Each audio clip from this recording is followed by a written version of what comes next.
Yeah, I kind of want to compare it to the previous year, where it was 18 new players, 19 new players, whatever it was. Where this year it's a lot of familiar faces, a lot of principles and standards in terms of the culture that we set last year that we're wanting to pick up right where we left off. We ended the season quite well to get into the playoffs, and now we just kind of want to add on to that and do even better this year. But so far it's been similar to last year in terms of good vibes, everyone just enjoying being around each other again and working hard to build onto to get to the first game of the season. I think firstly we have to start a lot better than we did last year. I think we kind of dug ourselves a hole, getting 1 point out of a possible 15 to start the season. Right. Because if you look at our form after that, it was quite good. So I think having a good preseason to enable us to be able to start well will help us, propel us into that top four finish, so we can have a home game. And for us, it's just to do better on the road this year. I think we had a great home record, but on the road we struggled quite a bit. So I think just being a lot more competitive on the road will help us a lot. Yeah, I mean, last season was my first season. I think I did well, but if I'm being harsh on myself, I think it was in spurts.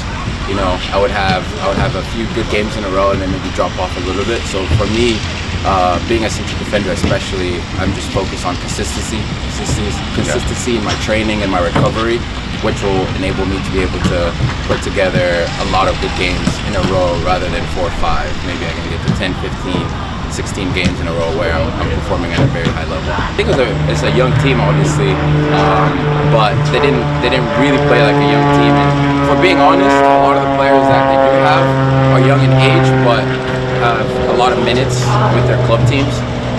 So a young team with lots of potential, and I think the performances were there. Obviously, they would have wanted to go even farther in the tournament, but if you look at their performances against England, for example, one of the best teams in the World Cup, it's quite positive.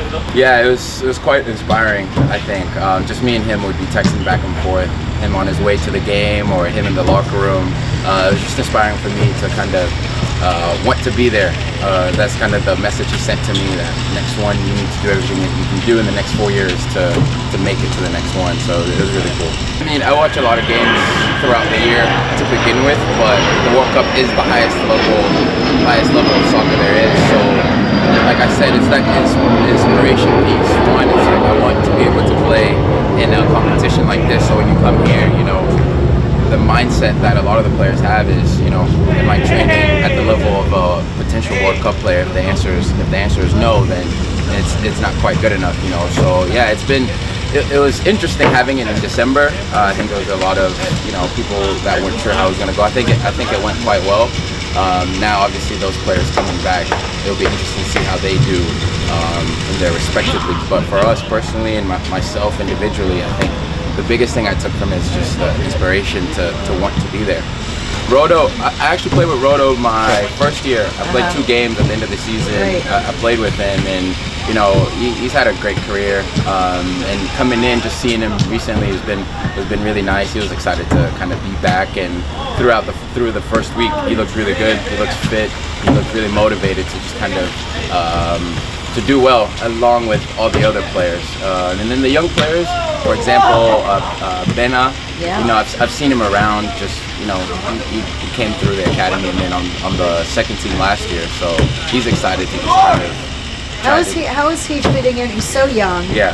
How does he? Does he look like he just blends right in with these guys? And how do you think he's doing so far? Yeah, there's always a learning curve, when you're a young player. But I think the club does a good job of kind of preparing you for the first team.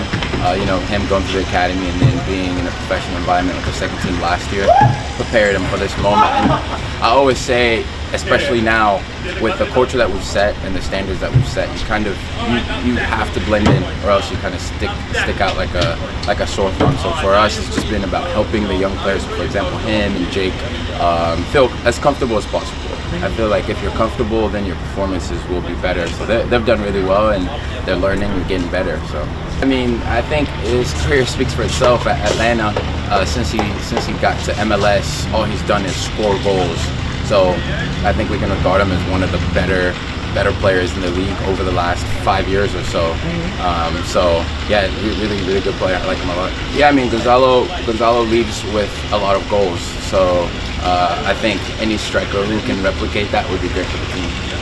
Yeah, he had a little bit of an illness, but I think he's okay. Yeah, he looks like regular Leo, just a really good striker, really good person. So we're happy he's back.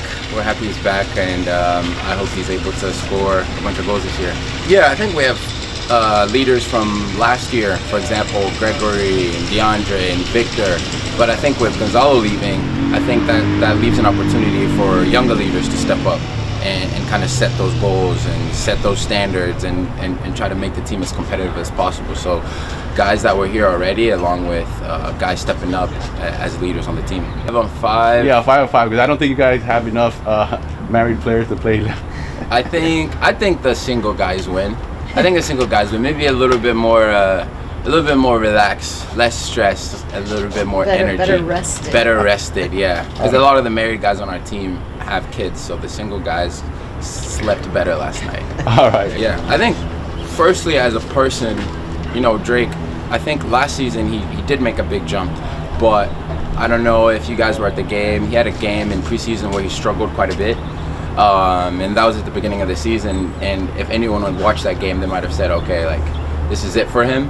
But knowing Drake and talking to him after that game, he just remained, positive, and he was like, I'm going to get through this. And then 9 months later, he was a candidate for Goalkeeper of the Year. So I think that's the best way to describe Drake. He's very serene in his thinking. He's very cerebral, and he went through a lot.